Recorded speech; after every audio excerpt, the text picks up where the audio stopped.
Good morning, dear students.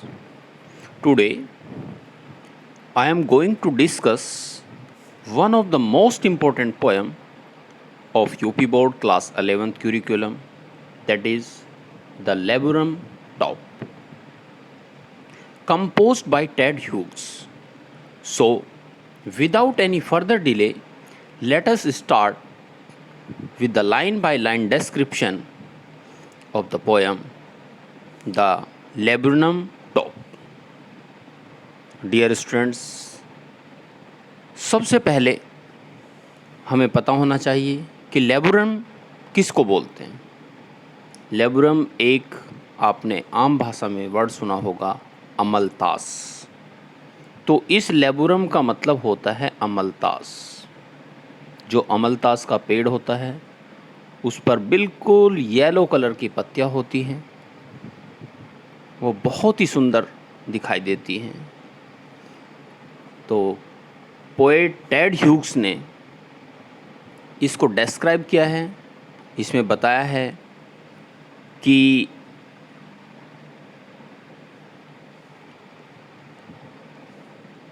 जो लेबुरम tree है वो बिल्कुल एकदम शांत है, उस पर कोई एक्टिविटी नहीं हो रही है, बस केवल वे सुंदर सुंदर फ्लावर्स येलो कलर के दिखाई दे रहे हैं।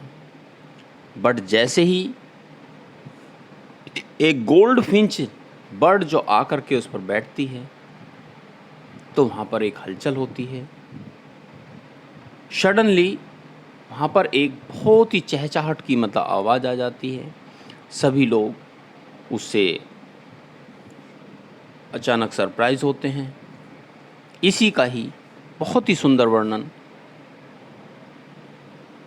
पोएट टेड ह्यूग्स ने किया है। इस पोएम के अंदर शुरू करते हैं बिना किसी डिले के। The laburnum top is silent quite still in the afternoon yellow September sunlight, a few leaves yellowing all its seeds fallen.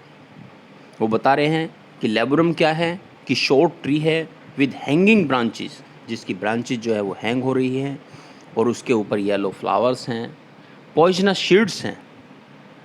और इन लाइन में जो पोएट है वो क्या कहना चाह रहा है कि the poet says that he saw a laburnum tree whose leaves were yellow, कि लेबुरम ट्री जिसकी पत्तियां जो हैं वो येलो कलर की हैं।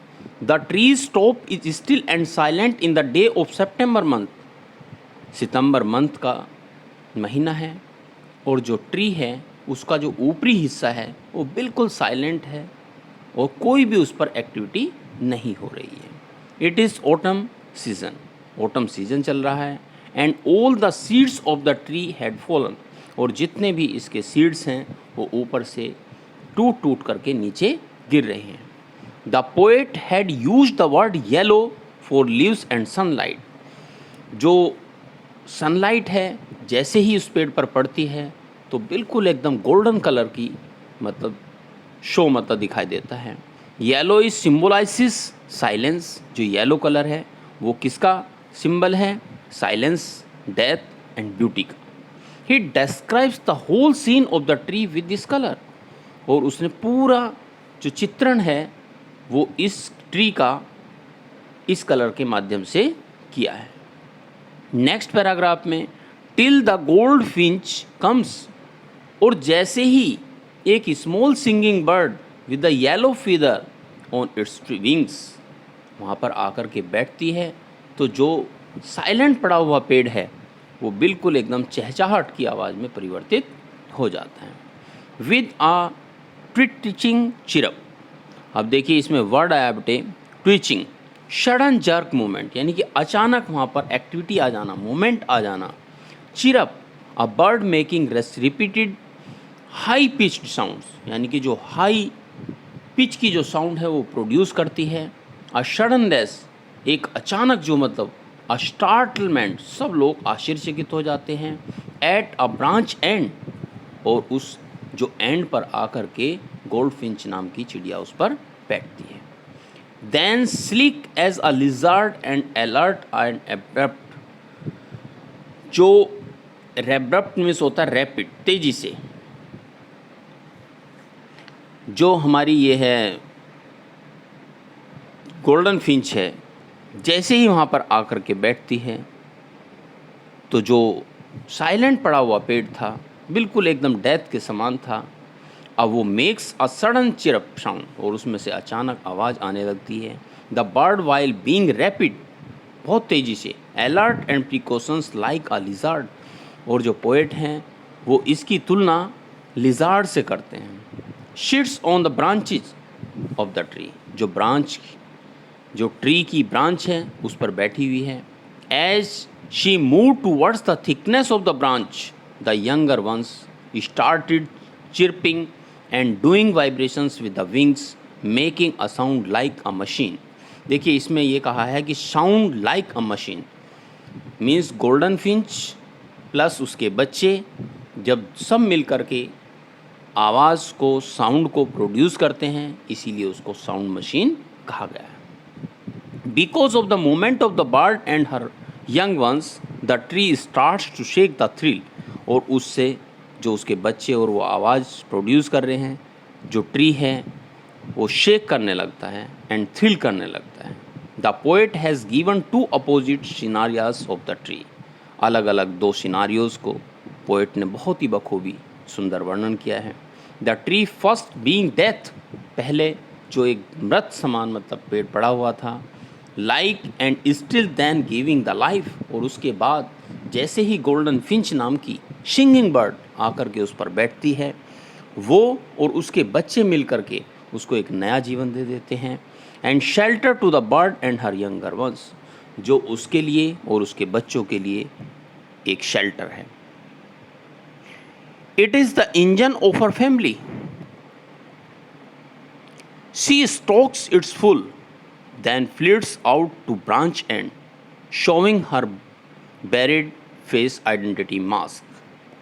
देखिए यहाँ पर जो वर्ड आया है बेटे, फ्लिट्स आउट, फ्लिट्स आउट का मतलब होता है लीड ऑन टू, और stocks and fuel to the engine. जिस प्रकार से हमारे जो इंजन होते हैं उसमें आवाज़ मतलब उसको जनरेट करने के लिए, बढ़ाने के लिए, आगे मोशन देने के लिए इंजन की आवश्यकता होती है, इसी प्रकार जो बर्ड है उसको stokes aid fuel to the engine. और barred steepy, the laburnum tree and the goldfinch bird is the engine of her family. जो लेबरम ट्री है वो उसके लिए एक इंजन का काम कर रहा है, और उसके परिवार के लिए जो बच्चे हैं। She provides food to her young ones and moves the other branch and, जो उसको भोजन प्रोवाइड करा रहा है, शेल्टर प्रोवाइड करा रहा है। Her dark coloured steep face is visible as her body is yellow coloured and hides behind the yellow leaves of the tree, यानी कि जो उसके फैदर हैं उन पर ब्लैक कलर की एक स्ट्रिप है और पूरा येलो कलर है, जिस प्रकार से पेड़ों का भी कलर येलो है उसका। Then with the eerie delicate whistle chirp whisperings, eerie means weird and strange, अजनबी है। whistle chirp gentle whisper like the chirping of the bird, जो बर्ड की चहचहाहट है। subsides diminishes, जो ख़त्म कर देती है। कह रहे हैं कि after reaching the end of the branch, जैसे ही ब्रांच के एंड पर पहुंचती है, the bird makes a sweet chirping sound, और वो बहुत ही सुंदर एक चहचहाहट वाली आवाज़ प्रोड्यूस करती है। Just like whispering and flies away towards the infinite sky, जिस प्रकार से उड़ते हुए आकाश के अनंत तक पहुंच जाते हैं। It again makes the laburnum tree silent and death like, और पुनः जो पेड़ है जिसको एक जीवन दिया था वो एक साइलेंट यानी कि बिल्कुल शांत और डेथ की तरीके से प्रतीत होता है। Thank you so much dear students.